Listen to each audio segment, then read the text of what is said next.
الحمدللہ رب العالمین والعاقبۃ للمتقین والصلاۃ والسلام علی سید المرسلین۔ محترم سامعین، سورہ لقمان کی آخری آیت مبارکہ ہے ان اللہ عندہ علم الساعہ۔ یہ آیت مبارکہ، اس آیت مبارکہ کے اندر اللہ رب العزت نے 5 چیزوں کا ذکر فرمایا ہے، جن کو حدیث مبارکہ کے اندر مفاتیح الغیب کہا گیا ہے، یعنی غیب کی چابیاں۔ وہ 5 چیزیں کون سی ہیں؟ پہلی چیز کہ اللہ فرماتے ہیں ان اللہ عندہ علم الساعہ، کہ اللہ ہی کے پاس قیامت کا علم ہے، وینزل الغیث، اللہ ہی بارش برساتے ہیں، ویعلم ما فی الارحام، اور اللہ جانتے ہیں جو کچھ ماؤں کے پیٹ میں ہے، وما تدری نفس ماذا تکسب غدا، اور کوئی نفس یہ نہیں جانتا کہ وہ کل کیا کمائے گا، وما تدری نفس بأی ارض تموت، اور کوئی نفس یہ نہیں جانتا کہ وہ کس جگہ پر مرے گا، ان اللہ علیم خبیر، بے شک اللہ جاننے والے خبردار ہیں۔ یعنی اس کے اندر 5 چیزوں کا تذکرہ ہے۔ ایک چیز کیا کہ قیامت کب آئے گی، دوسرا بارش کب برسے گی، تیسرا ماں کے پیٹ کے اندر کیا ہے، چوتھا انسان کل کیا کمائے گا، اور 5واں انسان کی موت کس جگہ پر آئے گی۔ تو اس آیت مبارکہ کو لے کے بہت سارے لوگ یہ سوال کرتے ہیں کہ بھی اللہ رب العزت نے 5 چیزوں کا تذکرہ فرمایا ہے جن کو مفاتیح الغیب کہا گیا ہے، یعنی غیب کے کنیاں۔ اس کا مطلب یہ ہے کہ ان 5 چیزوں کا علم جو ہے وہ اللہ رب العزت کے علاوہ کسی اور کو نہیں ہے۔ تو وہ سوال کرتے ہیں کہ محکمہ موسمیات والے بارش کا بھی بتا دیتے ہیں کہ بارش کب ہوگی، اور آج کل الٹرا ساؤنڈ کے ذریعے سے یہ بھی پتہ چل جاتا ہے کہ ماں کے پیٹ کے اندر کیا ہے۔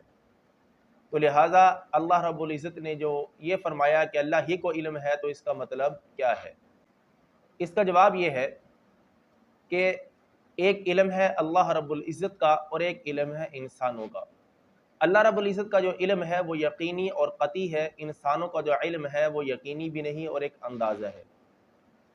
اللہ رب العزت یقینی طور پر جانتے ہیں کہ کب بارش ہوگی، کہاں بارش ہوگی، کتنی بارش ہوگی، اور ایسے ہی اللہ رب العزت یہ جانتے ہیں کہ ماں کے پیٹ میں کیا ہے، وہ یقینی ہے۔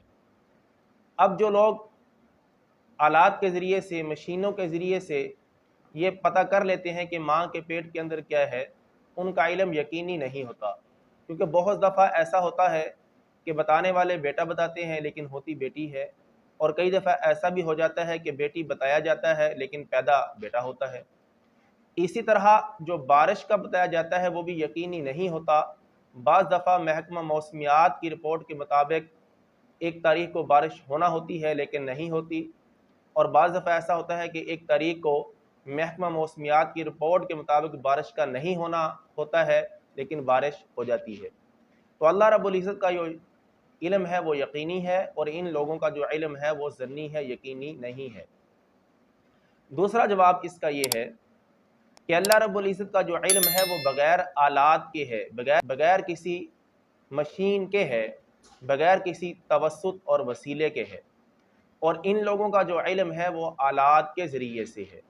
یہ مشین لگا کے پتہ کرتے ہیں کہ ماں کے پیٹ کے اندر کیا ہے، اسی طرح آلات کے ذریعے سے معلوم کرتے ہیں کہ بارش کب ہوگی۔ اور اس کا ایک جواب یہ ہے کہ محکمہ موسمیات والے جو بتاتے ہیں کہ بارش کب ہوگی، وہ ہواؤں کے ذریعے سے بتاتے ہیں۔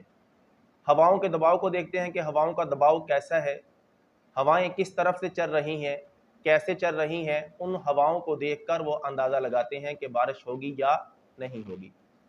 اور ہواؤں کے اندر جو بارش کا علم ہے وہ اللہ رب العزت نے ہی رکھا ہوا ہے۔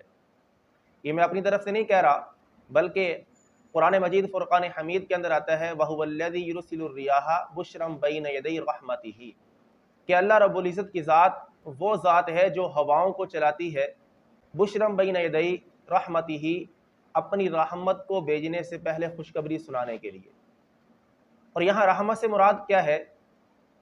اس کی اگر ہم تفسیر دیکھیں، تفسیر ابن کثیر کے اندر آتا ہے